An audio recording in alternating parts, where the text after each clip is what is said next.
Brandre, hva husker du at du hører en sangkvitter som du sang at du var 13 år? Først hadde jeg lyst til røtten, ja.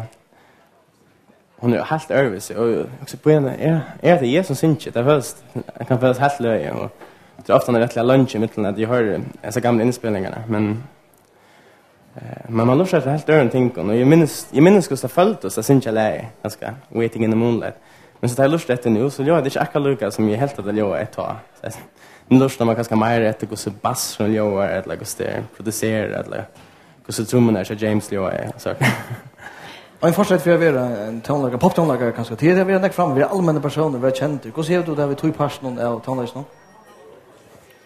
Det är det faktiskt funnits släv i, men vi hade nog folk missgillat att det nog folk hade det här tonlager, ge tonlager och synka för att göra känt. Det är inte tog det göra tonlager, men det är en fyrträtt för att kunna ivliva av tonlager till att folk känner till vad du är. La vita hur du är och annars kommer det till konserterna så att det är rätt grundläggande.